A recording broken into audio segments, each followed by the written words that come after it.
जय श्रीमन नारायण दोस्तों।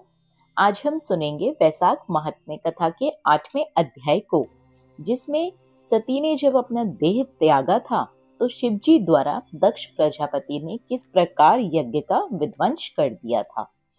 क्योंकि शिवजी मां सती से अति प्रेम करते थे और उनका ऐसा त्याग देखकर उन्होंने प्रजापति दक्ष के यज्ञ का तो विध्वंस ही कर दिया था।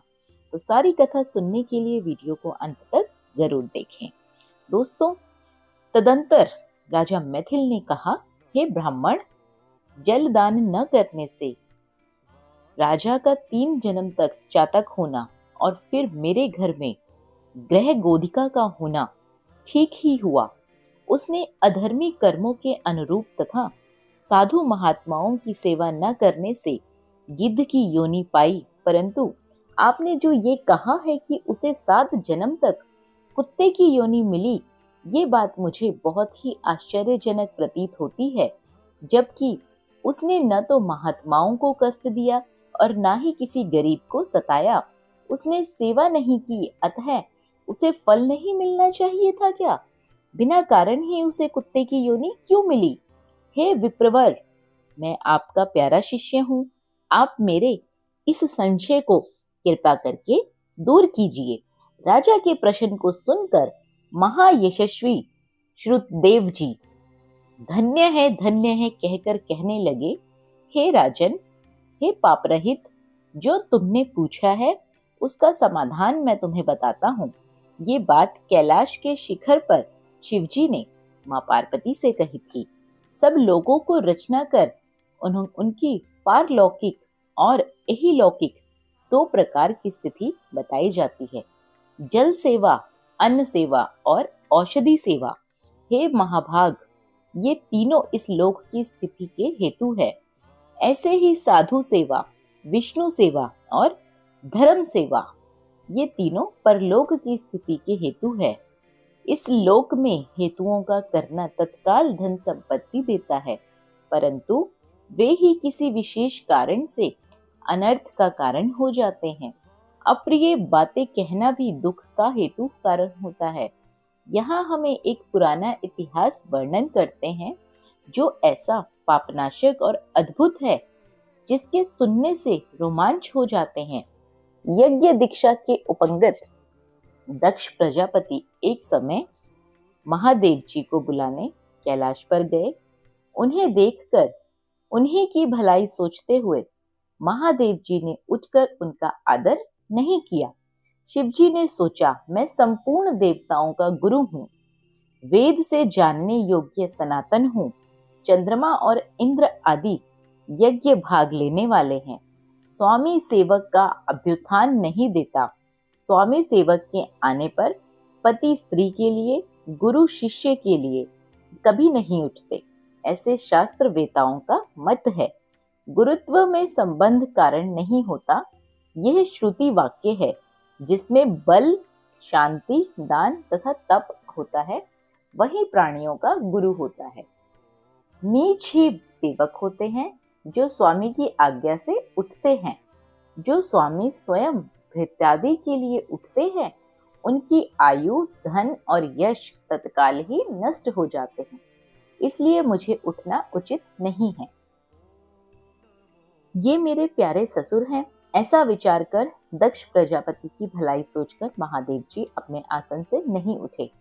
तब महादेव जी के उठकर आदर न करने पर प्रजापति को बहुत बड़ा क्रोध आया और उनके अनेक प्रकार से महादेव जी के आगे ही उनकी निंदा करने लगे कि ऐसे दरिद्री, अहंकारी, जिसका धन केवल एक बूढ़ा बैल है, चरम ही एकमात्र वस्त्र है, कपाल की हड्डी धारण करने वाला, भस्मासुर के डर कर दूर भगाने वाला, शमशानवासी, सर्पों के आभूषण धारण करने वाला, संग में रात दिन जिसके भूत प्रेत पिशाच आदि ऐसे दुर्जन रहते हैं, ऐसे अपवित्र, कुलहीन, पाखंडी को दुरात्मा नारद के कहने में आकर मैंने अपनी कन्या सती का विवाह इसके संग कर दिया। अब यह भी अलग धर्म वाली हो गई है, मैं इसे कभी नहीं सह सकता। मेरी पुत्री से भी मुझे कोई प्रयोजन नहीं है। जैसे कुम्हार का घड़ा चंडाल के हाथ लग जाने पर किसी काम का नहीं रहता, ऐसे कह विमूढ़ात्मा दक्ष ने सती और शंकर को निमंत्रण नहीं दिया और अनेक प्रकार के कुवाक्य कहता हुआ अपने घर को चला गया। यज्ञ स्थल में जाकर वह ऋषियों और मुनियों को संग लेकर विधि पूर्वक यज्ञ करने लगा और शंकर जी की निंदा करता रहा। ब्रह्मा और विष्णु को छोड़कर सिद्धचारण, गंधर्व, यक्ष, राक्षस और किन्नर आदि सभी देवता यज्ञ में गए।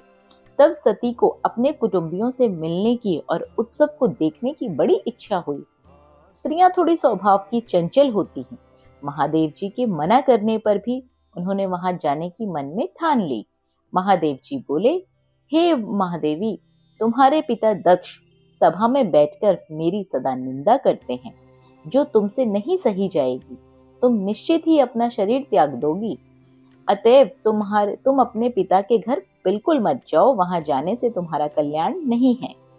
इस प्रकार समझाने पर भी जब सती न रुकी और अकेले घर के लिए निकलकर पैदल चल दी, तब नंदी सती को अपनी पीठ पर बैठाकर चला और महादेव जी के करोड़ों भूतादिगण उसके पीछे पीछे चले।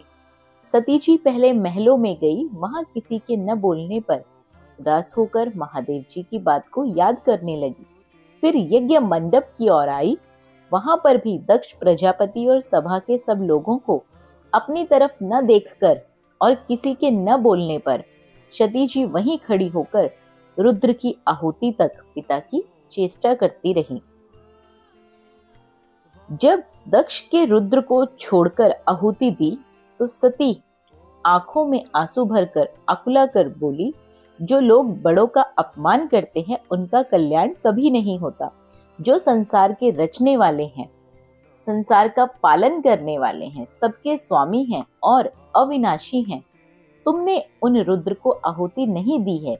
ये जितने बड़े ऋषि मुनि महात्मा इकट्ठे हुए हैं, इन्होंने भी तुम्हारी दुष्ट बुद्धि को देखते हुए इनको मालूम नहीं है, विधाता इनके भी विमुख है। सती द्वारा ऐसी बातें कहने पर पूषा देवता मुख फाड़कर हंसने लगे। भृगु जी दाढ़ी और मूछें फड़फड़ाने लगे। बहुत सी भुजा, पांव, उरु और कुक्षाओं को फड़फड़ाने लगे और दक्ष शिव जी की निंदा करने लगा। दक्ष द्वारा पति निंदा सुनने का प्रायश्चित करने के लिए सती जी क्रोध से लाल हो गई। शरीर त्याग करने का विचार करके सबके देखते देखते होम की बीच अग्नि में कूद पड़ी। सती के कूदते ही बड़ा हाहाकार मच गया। महादेव जी के गण भागकर शिव जी के पास पहुंचे और सब कथा उन्हें कह सुनाई। शिव जी ने सुनते ही कालांतर के समान क्रोध करके एक जटा उखाड़कर पृथ्वी पर दे मारी, जिसने बड़ा बलवान महाकाय वीरभद्र उत्पन्न हुआ। उसकी सहस्त्र भुजा थी, उसका रूप यमराज के समान था। वह महादेवी के सम्मुख हाथ जोड़कर कहने लगा, प्रभु क्या आज्ञा है। ये सुन क्रोधित रुद्र भगवान सम्मुख खड़े हुए वीरभद्र से बोले कि तुम बड़े बड़े बलवान भूतगणों को अपने साथ लेकर जाओ, मेरे निंदक दक्ष का शीघ्र ही नाश कर दो, जिसके कारण मेरी प्रिय सती को शरीर का त्याग करना पड़ा। महादेव जी की आज्ञा पाकर वीरभद्र सब गणों को साथ लेकर यज्ञशाला में पहुंचे और देवता, असुर, मनुष्य आदि सब सुभटों को मार गिराया। पूषा जो हंस रहा था उसके दांत उखाड़ डाले। दुरात्मा भृगु की दाढ़ी और मूछ उखाड़ डाली।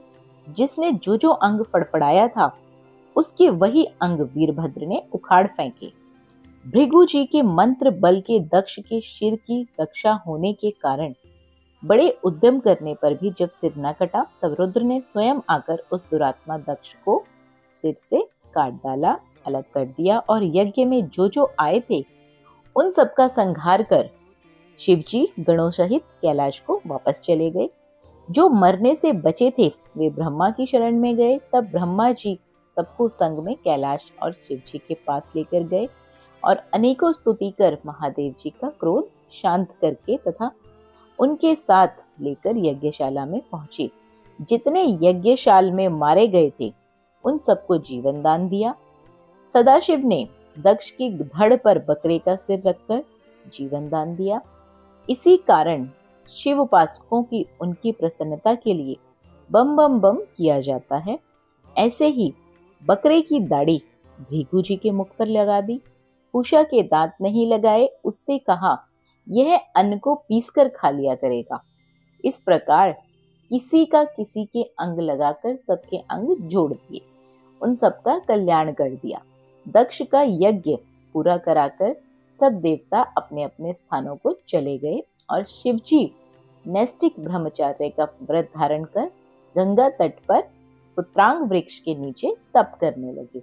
उधर दक्ष पुत्री सती ने हिमालय के घर उसकी स्त्री मेनिका के गर्भ से जन्म लिया और वहीं पर उसका पालन पोषण होने लगा। इस बीच तारकासुर नाम का राक्षस उत्पन्न हुआ, जिसने परमेष्ठी ब्रह्मा का घोर तप किया था, जिससे ब्रह्मा ने प्रसन्न होकर उसे वर दे दिया कि तू देवता, मनुष्य, राक्षस, नाग आदि किसी के द्वारा नहीं मरेगा, न किसी अस्त्र से मरेगा, न किसी शस्त्र से मरेगा। जब रुद्र के महाबली पुत्र उत्पन्न होगा, उसी के द्वारा तेरी मृत्यु होगी। ऐसा वर पाकर उसने सोचा कि शिवजी की तो कोई स्त्री ही नहीं है, तो पुत्र कहां से होगा जो मुझे मारेगा। ऐसा मन में विचार कर लोगों को सताने लगा और देवताओं को अपना दास बनाने लगा। उनकी स्त्रियां भी उसके घर दासी बनकर रहने लगी। तब देवताओं ने दुख किया और ब्रह्मा जी की शरण ली। ब्रह्मा जी ने देवताओं को समझाया कि रुद्र भगवान की पत्नी सती ने अपने पिता दक्ष के यज्ञ में अपना शरीर त्याग कर अब हिमालय के घर में जन्म ले लिया है, जिसका नाम पार्वती है, और रुद्र भगवान हिमालय के शिखर पर घोर तप कर रहे हैं। किसी तरह पार्वती का प्राणी ग्रहण कर रुद्र भगवान से कराने का उपाय करो। यह वचन ब्रह्मा ने सुन सब देवताओं के इंद्र को साथ लेकर अमरावती में गुरु बृहस्पति जी से सलाह की। इंद्र के अपनी कार्य सिद्धि के लिए नारद और कामदेव को बुलाया। उन दोनों को बुलाकर इंद्र ने नारद की हिमाचल के पास गया। शंकर जी की पत्नी जो पूर्व जन्म में दक्ष कन्या थी, उन्होंने हिमाचल राज्य को बताया कि वह अब तुम्हारे घर की कन्या रूप में उत्पन्न हुई है। उसके वियोग के कारण महादेव जी तेरे ही शिखर पर घोर तप कर रहे हैं, सो तुम अपनी कन्या उनको समर्पण कर दो, वे ही इसके पति हैं। नारद जी से जैसा इंद्र ने कहा वैसा ही उन्होंने हिमाचल राज्य से कहा। फिर इंद्र ने कामदेव से कहा कि सब देवताओं तथा महादेव जी के हित के लिए बसंत ऋतु को संग लेकर रुद्र भगवान के तपोवन में जाओ और चारों ओर मनोहर बसंत ऋतु का विस्तार कर दो। जब पार्वती जी महादेव जी के पास पहुंच जाए, तब धनुष पर बाण चढ़ाकर ऐसा मारो कि महादेव जी पार्वती पर मोहित हो जाएं। उनके मोहित होने पर, पार्वती से संगम होने पर सब कार्य स्वयं ही पूरे हो जाएंगे। कामदेव जो आज्ञा कहकर बसंत ऋतु तथा अपनी स्त्री रति और सब अनुचरों को संग लेकर उस ओर शीघ्र ही चला गया और अपनी शक्ति से असमय में बसंत ऋतु उत्पन्न कर दी, जिससे वन की शोभा अपूर्व हो गई। चारों ओर शीतल मंद सुगंधित वायु चलने लगी। देवता उसी समय महादेव जी और पार्वती की सेवा से प्रसन्न हो उन्हें गोदी में बिठाकर कुछ कहने लगे। तब कामदेव प्राणप्रिय के संगम का उचित समय जान महादेव जी के पीछे चला गया और वृक्ष की ओट में एक बाण छोड़ा। दूसरा बाण चढ़ाकर जैसे ही चलाने को हुआ, महादेव जी का मन चंचल हो गया। ये चिंता करने लगे कि मेरा मन कभी चलायमान नहीं हुआ। इस चिंता में व्याकुल हो गए, इधर उधर देखने लगे तो छिपा हुआ कामदेव उन्हें दिखाई पड़ा। अब तो क्रोध से तमतमाकर अपने मस्तिष्क के तीसरे नेत्र को खोलकर गोदी से पार्वती को दूर करके ऐसी तीक्ष्ण अग्नि प्रकट की कि सब संसार भयभीत हो जाए। उस अग्नि से धनुष बाण सहित कामदेव जलकर भस्म हो गए। सब देवता अपना कार्य सिद्ध हुआ समझकर बसंत और रति के साथ दंड की आशंका से भयभीत होकर भाग गए। पार्वती जी भी डर के मारे आंखें बंद करके दूर हटकर खड़ी हो गई और महादेव जी वहां से अंतर्ध्यान हो गए।